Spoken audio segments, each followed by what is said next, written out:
everything here. We are live and we are rolling here on Rover and on all these platforms. So it's good to be here with all of you this afternoon. Gonna share this stream out, and you guys can always fast forward. So today we're talking about Joel Embiid and Ben Simmons. We're also talking about Scott Linehan joining LSU. And my thoughts on Scott Linehan. Phillip Rivers officially leaves the Chargers. And then we got Embiid and Simmons drama boiling over into all of 76ers fans' worst nightmares. Everything and more on the table for this Rover Sports episode. We got Joe Burrow. You guys want to hear my opinions on the quarterbacks, on the certain players in the draft? We can reiterate our thoughts there. So we can reiterate our thoughts. So trying to share. Sorry guys, trying to just share the broadcast, get everything all teed up, all set up, just so all of our friends can comment on the story and everything here. But yeah, this is also a podcast. You guys can find me on Apple iTunes podcast. And I got 40 minutes here. So it's like I'm trapped. It's like I'm hoisted up in this chair. It's like I can't go anywhere. I got 40 minutes to fill the airwaves with you guys on this afternoon. I got 40 minutes to fill the airwaves. I've listened back to my podcast, and I'm gonna make it as good as I possibly can make it, okay? All right. So I'll share it.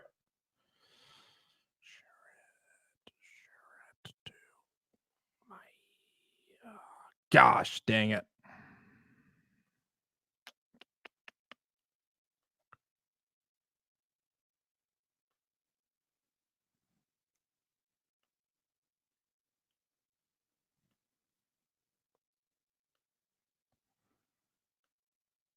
All right, guys, we're going to start it up.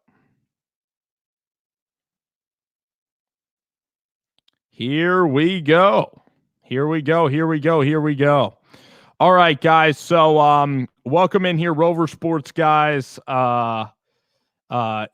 on Facebook, here on Twitter, and I shared this show. Let's check in with some comments. Garrett, what up, buddy? It's great talking with you. All right, so let's get to kind of the opinions of the day. Let's get to the takes of the day. All right. So Joel Embiid on social media, on Twitter, what Embiid had said is that Joel Embiid, basically what he said is that he went at Ben Simmons and he went at the guys on social media on the Sixers. He said, you either live long enough to be a hero or you could die a villain, basically. Meaning that Joel Embiid tweeted that that you're a hero, but then you live long enough, you become a villain. And essentially what's going on in Philly is that Embiid is this big personality, right? Joel Embiid is this big personality. And, when things are going great, he's going to be a guy who celebrates. He's going to be a guy that absolutely is in your corner 1,000%. But when things are not going great, that's when Joel Embiid doesn't have the sturdiness of, say, an Eli Manning, of, say, a Ben Simmons. So that's why it's better in a bigger market sometimes to be even-keeled in a big market. It's better to be, even-keeled personality-wise and not be so, bombastic. When things are going great, it's not amazing to, be over the top. And then when things are struggling, he drops his head. And without Jimmy Butler, Joel Embiid is certainly missing a guy that he connected with in Jimmy Butler. Brett Brown is really tight with Ben Simmons. And it seems like it seems like Joel Embiid is not making an effort to really get to know Ben Simmons. And it seems like these guys aren't blood brothers. But the problem is with Ben Simmons and this whole assertion is that it doesn't seem like Ben Simmons is that tight with anybody. It seems like Ben Simmons is this odd personality, or it seems like he's just not outgoing at all. So bottom line is about Joel Embiid. Joel Embiid will not be playing basketball in 5 years. He'll be hurt. He'll be Greg Oden. He's not going to be playing any basketball. He can barely move right now. The only way that Embiid is a factor is on the offensive end, or if you throw it down to a center and he blocks a shot and gets you rebounds, okay? Joel Embiid is not healthy enough to be playing 5 years down the line in basketball. You're seeing how basketball is going.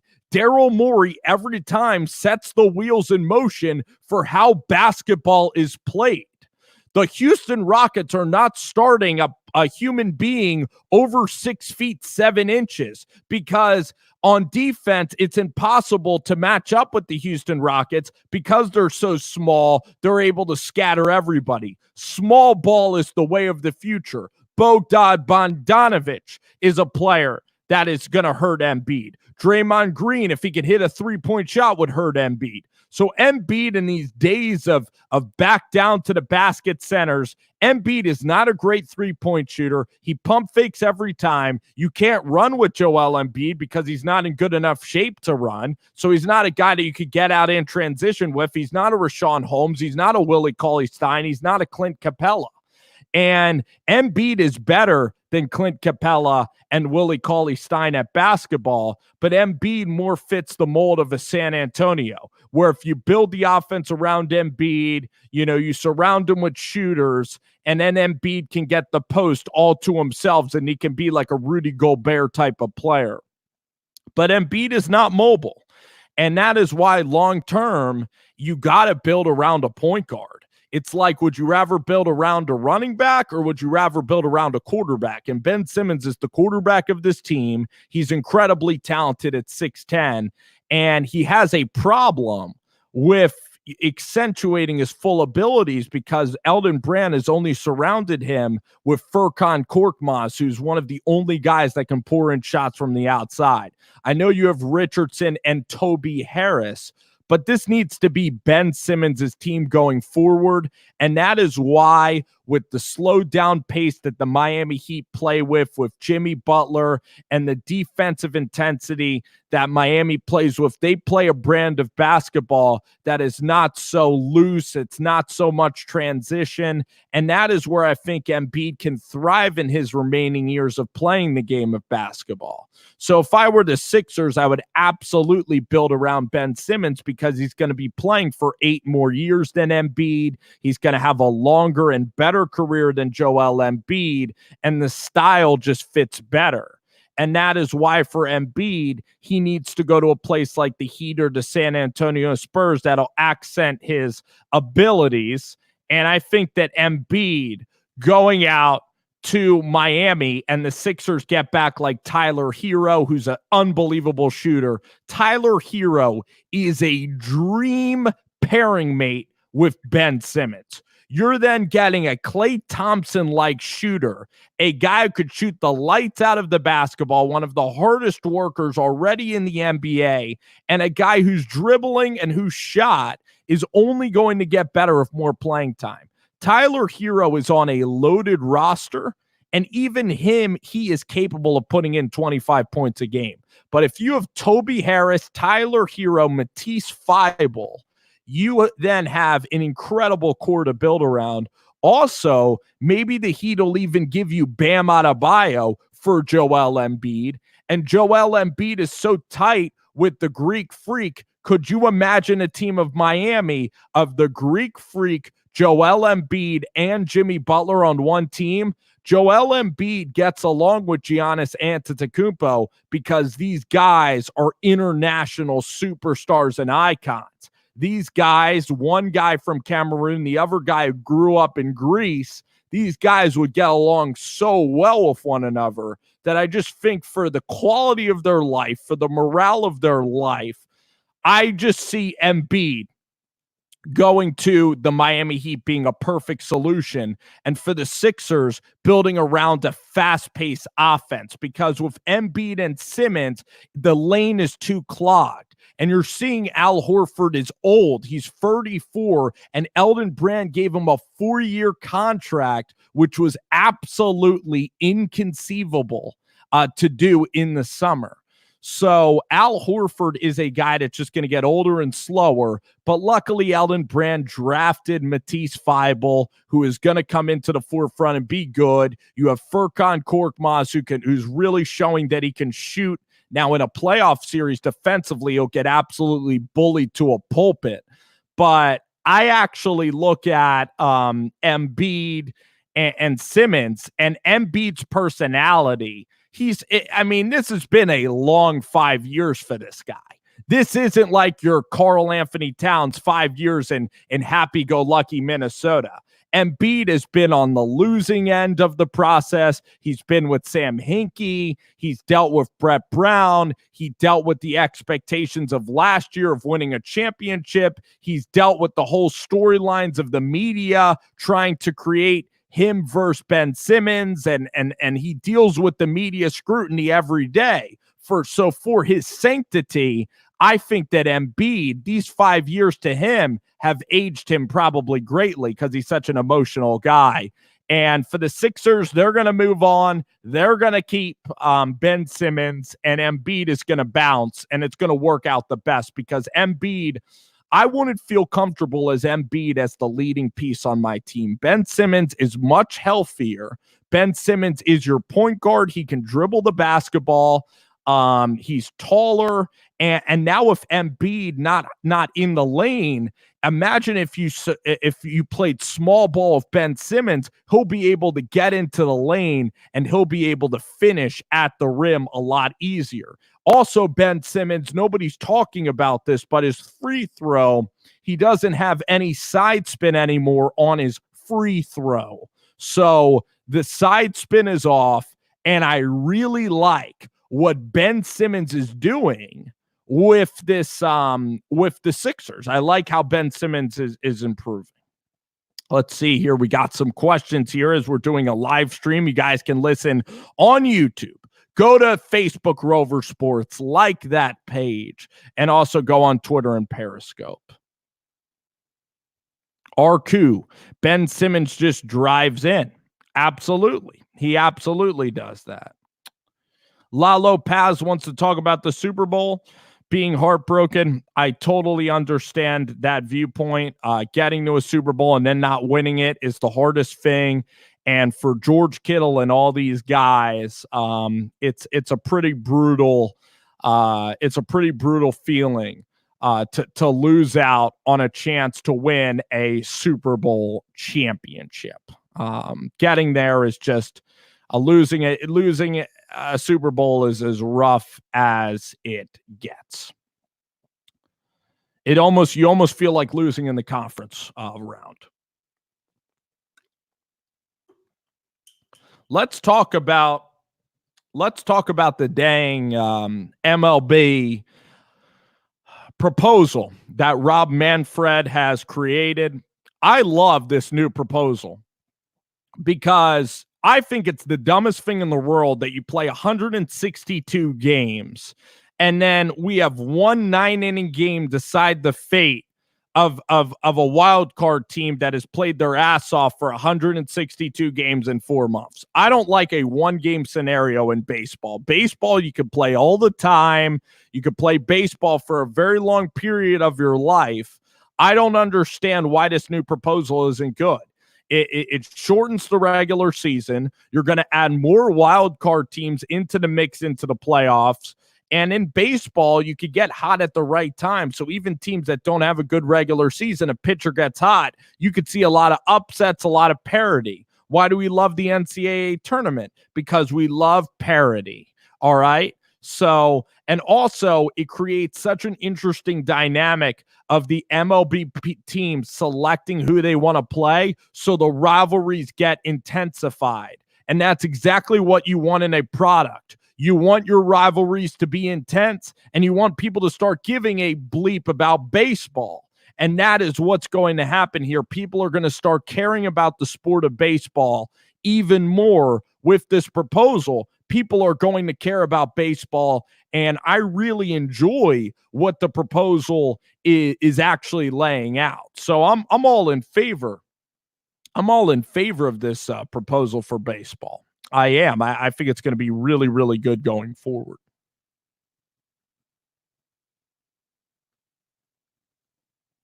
Gonna invite one of my friends here to join watch party that I have here.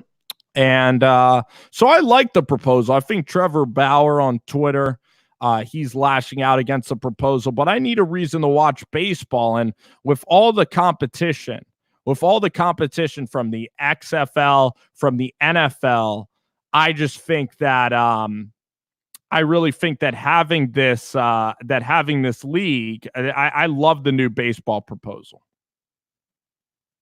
Love the new proposal. All right, I'll talk about the draft here.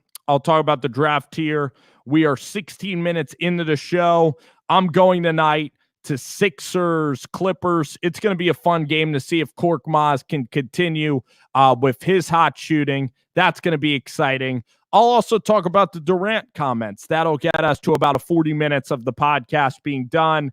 But the fact that Embiid the other night went out there and said that, he's done with this damn process. And I'm very interested to see the fan reaction tonight if people are going to boo Joel Embiid at the game tonight. But even long term, I just think Embiid is not long for Philadelphia. I think that their relationship has kind of passed. It's kind of like when you're dating a girl and you have all the drama, then you kind of get back together, then you have more blow-ups and more fights. And then it comes to the point where it's not enjoyable, and it's just good to get to rip the Band-Aid off and just to get rid of it. And that's what I think is going to happen here with Joel Embiid. I think it's going to be great for the Sixers. I don't think Embiid's going to have that great of a career. I think he's very overrated anyway. All he does is get to the foul line. If you don't foul Embiid, you're good. Embiid is out of shape, slow, sometimes plays uninspired. He's not even that good in the low post. He's a big lumbering guy, and he's not long for this league. He peaked a couple years ago. His best basketball is behind Joel Embiid, his best basketball. And Joel Embiid as a person is a great guy. And it would be hurtful if Embiid was in the same room as me right now to have to say these things about Embiid, because he is a wonderful guy. He is really fun to watch. So I guess it is really exciting having Embiid in Philadelphia, and this whole storyline is going to be great because the vast majority of the public thinks that Embiid is this can't-miss player. So it's going to be interesting to see how he does the rest of his career. But as a professional athlete, you are going to get judged, and I'm going to tell you my opinions here on my podcast. That's what I'm going to do. It's an opinionated podcast. It's not just regurgitating information. If I were the Sixers, I would go with Ben Simmons 1,000% of the time over Embiid, because Simmons is the point guard. Simmons can distribute everything. He's a big-time player, and he makes other players better. He makes Toby better. He makes Furkan better. He makes Josh Richardson even better. Ben Simmons is a guy that really helps in transition, spreading the floor. And if you spread the floor with him, he is a special player at 7 feet tall. His feel, the way he can dribble, the way he can defend and steal the basketball, when he's engaged, he is spectacular.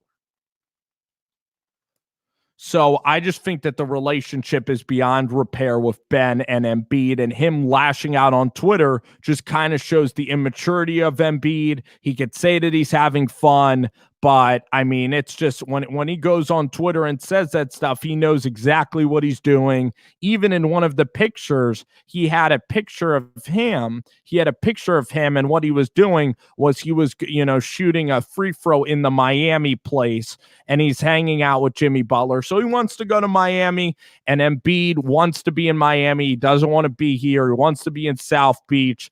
And South Beach is a wonderful place, and I'm sure I'll have a great time with Jimmy Butler and getting out of the Brett Brown and Philadelphia saga.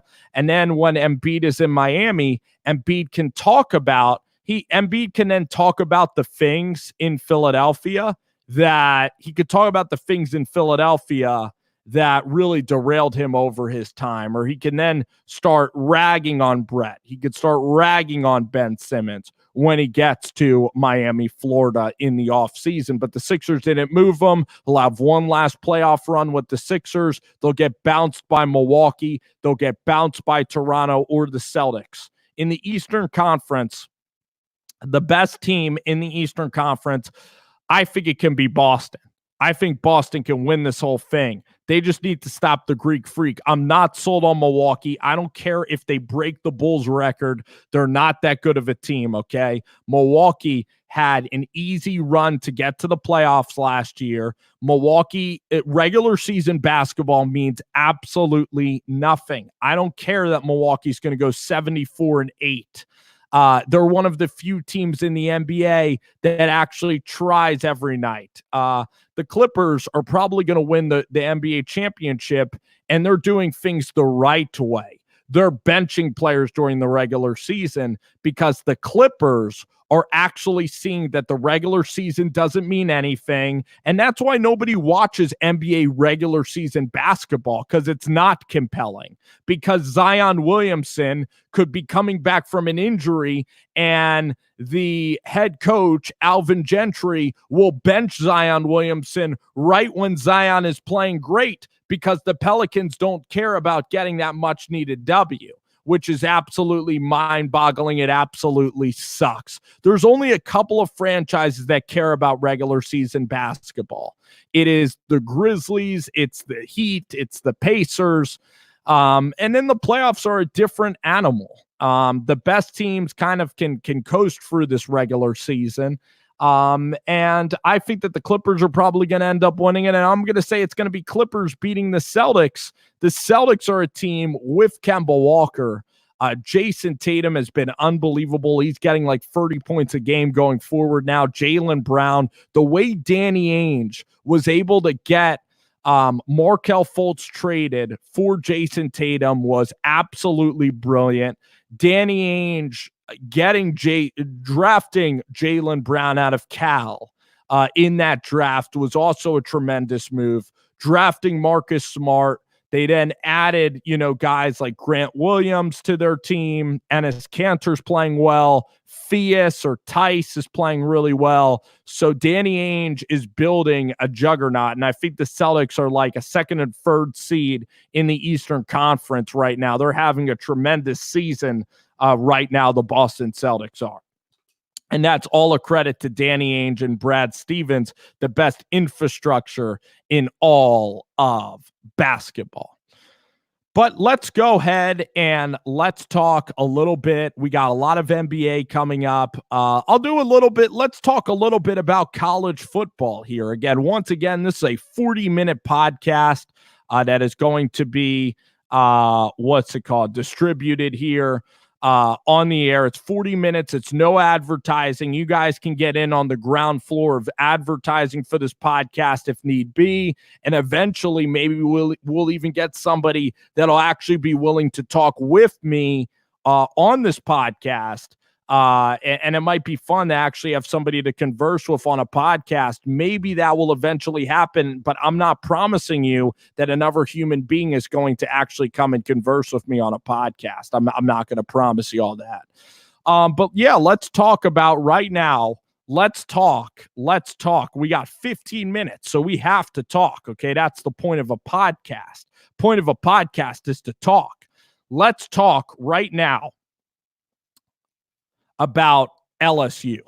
The Louisiana State Tigers have hired Scott Linehan, the offensive coordinator of the Dallas freaking Cowboys, as their new offensive coordinator. Scott Linehan sucks. He's horrible. He's terrible. I don't know why you would want Scott Linehan as your offensive coordinator if you're the Louisiana State Tigers. I don't understand it. He was terrible in Dallas. All they did was run the football on first down. All they did was do a draw play on second down. And on third down, there was no creative passing whatsoever. Kellen Moore absolutely opened up that offense last year. That's why Kellen Moore is still employed by the Dallas Cowboys, because he was so damn good and Linehan was so awful.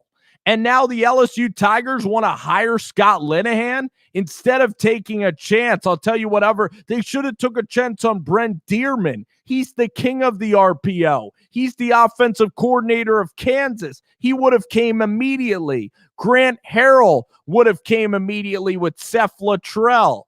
The guy from Houston Baptist University who used to work with Patrick Mahomes, Zach Kitley or something. He would have come. There's a lot of guys, even the offensive coordinator for Oklahoma State, Sean Gleason's very, very bright. So Sean Gleason's going to get a head coaching job in about 2 years, and Brent Dearman's probably going to take over Kansas football very, very soon.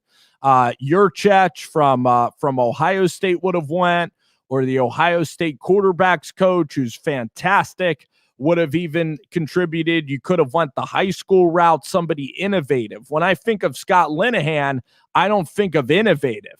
I think of stale. I think of awfulness with the Dallas Cowboys. I think of incompetence.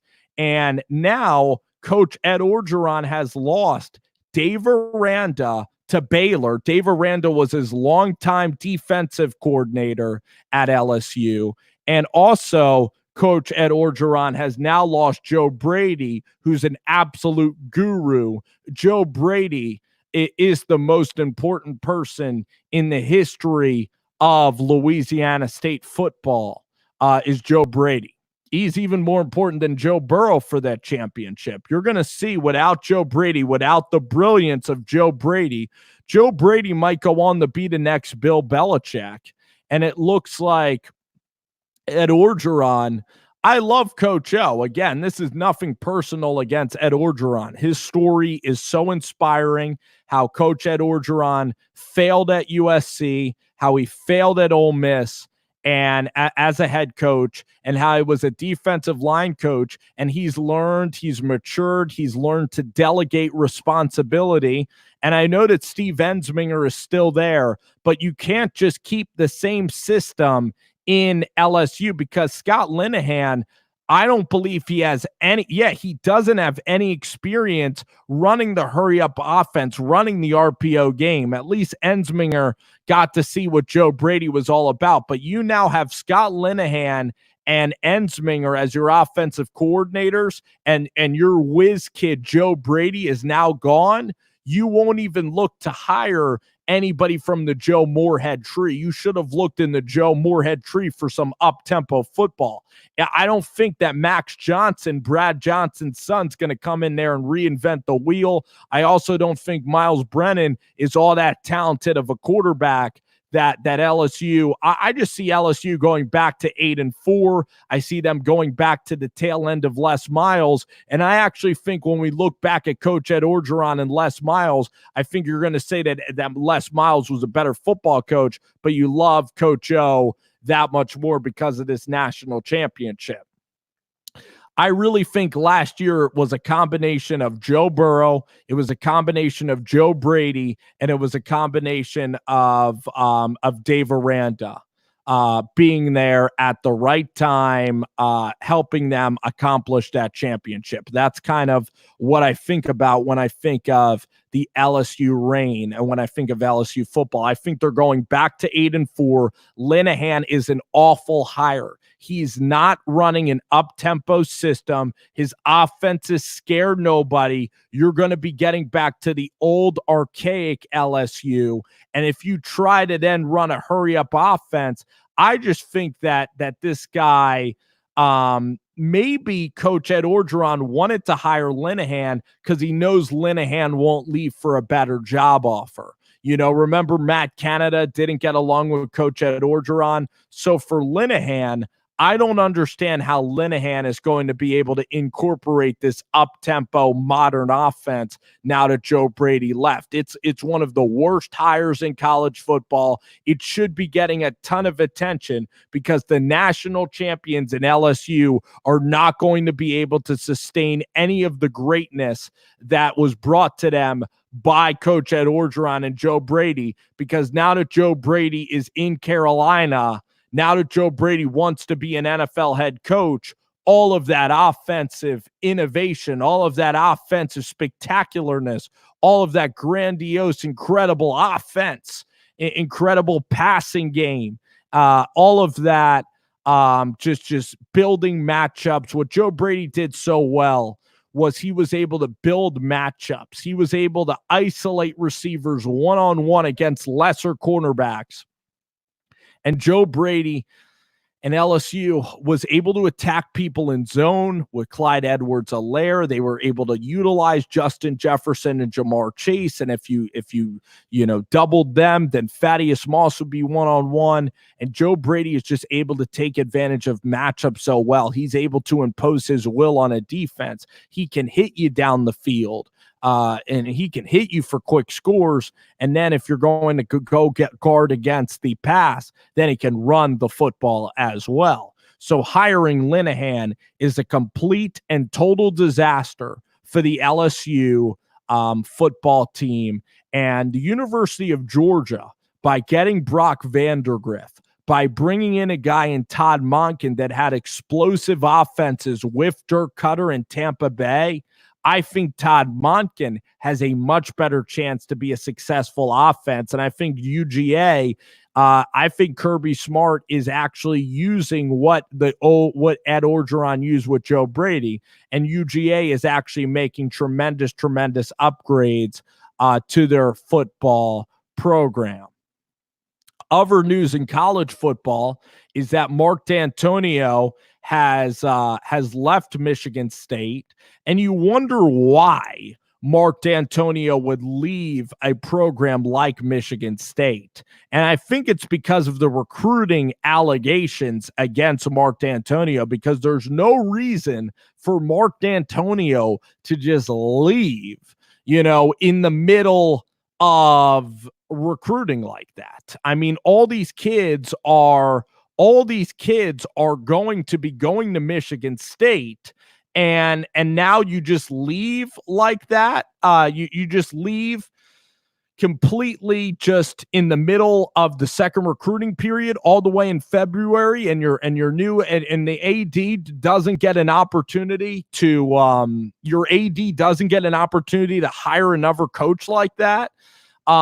Just incredibly poor job by Mark D'Antonio. And I think that the recruiting allegations against this fired employee, I think that that's the reason why Mark D'Antonio is leaving Michigan State. Because if these recruiting allegations, if the sexual assault allegations, if they had no merit, why would he just retire just so abruptly before the second signing period? Where there is smoke, there is fire.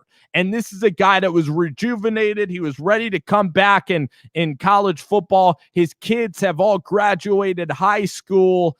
And this is one of the great legends of Michigan State football coaching. He's the greatest coach in Michigan State program history. And right now, Luke Fickell doesn't want the job. The coach of Robert Saleh doesn't want to go back to Michigan State. It just shows you that these sanctions could be coming down the pipeline for Michigan State and this program. And you also look at the facilities at East Lansing. It's not once the same job that it used to be. And D'Antonio, that's even more a credit to him, is that he's able to turn 3 stars into gold and able to beat Ohio State. He's able to beat Urban Meyer. But the fact that he would just retire like this is so mind-boggling. It's absolutely crazy. And for his legacy, it's so weird because he is one of the great coaches in MSU history. And we have to see about these sexual assault claims, and we have to continue to see what ends up happening with D'Antonio. And his employee that got fired, they didn't sign a non-disclosure agreement, which means that his former employee could still go after Mark D'Antonio. So it's looking like Brett Bielema is going to be the head coach at Michigan State. I called this a couple days ago. Brett Bielema had a lot of success at Wisconsin. He then went to Arkansas. He abandoned his tendencies with Dan Enos there. He had Austin Allen, Brandon Allen, pretty good quarterback play. He had that running back for the Seahawks, Alex Collins, was a really good running back that he had in Fayetteville, but he ended up going against his roots a little bit when Brett Bielema was in Fayetteville, Arkansas with the Arkansas job.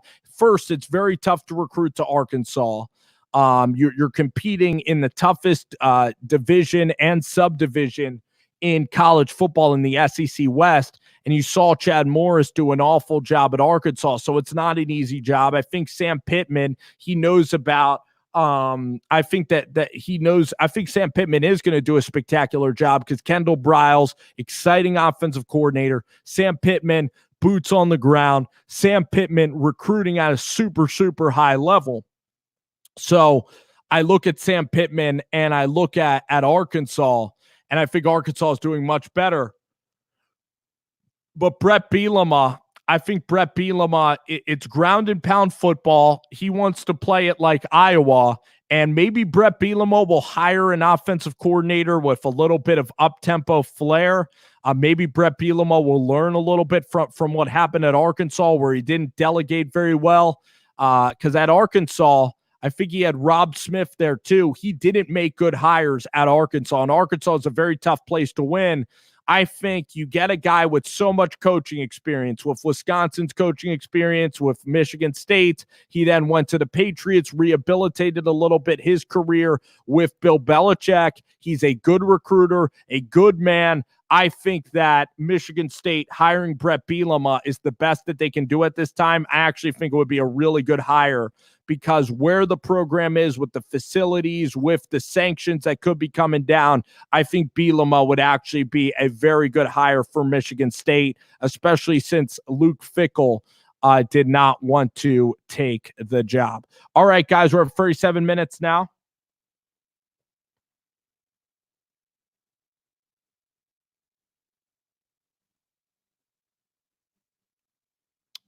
Got a great question from a Ravens fan. He asks, if Ben Simmons, if Isaiah Simmons goes to Detroit, will the Giants take Okudah or Andrew Thomas? I don't want any part of Andrew Thomas. I don't want any part of Okudah. I think this is a very deep tackle draft. The Giants are going to take a lineman. The best lineman is the guy named Wirfs out of Iowa, because he can play guard or tackle. He has that versatility. And I think Wirfs can be a very, very good offensive tackle for you at the next level. I think that he's probably the best player. Also, maybe the guy Jedrick Wills out of Alabama I like better than Thomas. Thomas at Georgia, he didn't have to pass protect a lot for Jake Fromm. Well, he did a little bit, but I'm not in love with Andrew Thomas's game. He could be slower. And I to tell you the truth, I want the Giants to trade back in this upcoming draft, unless if they love Isaiah Simmons, because Simmons has that potential. But even AJ Epinoza, he's going, some mocks don't even have him in the first round. He'd be a very good pass rusher. I look at the linebackers for the Giants, and Simmons is a good player, but Patrick Queen and Kenneth Murray are phenomenal players as well. So for the Giants, I really think that trading back is the ideal spot. I think trading back is a really, really good idea for the New York Giants, because I think that I think Miami could jump to 3. I think Detroit is going to trade out of that pick probably with the Miami Dolphins. And I also think that the What is it? I actually think that the Colts are also going to be in the market for trading. So the more I think about this draft, with Herbert and Tua both on the board, with Joe Burrow, with the quarterback class being so strong, I think that there's going to be a lot of teams trying to jump up and give you some really interesting trade packages. And I think the Giants, they need to trade back and acquire those assets for future drafts, acquire those picks, because you can also end up getting like Jedrick Wills later on in the draft. I don't want another cornerback, especially one who went to Ohio State. That's the same place that Eli Apple was once there. And I just think that that's way too risky to take a junior corner that high in the draft. Maybe he can be Lattimore from the Saints, but I would not do that if I were the New York Football Giants. Other news kind of in the draft is that I don't think Joe Burrow is going to be as good as Tua Tagovailoa.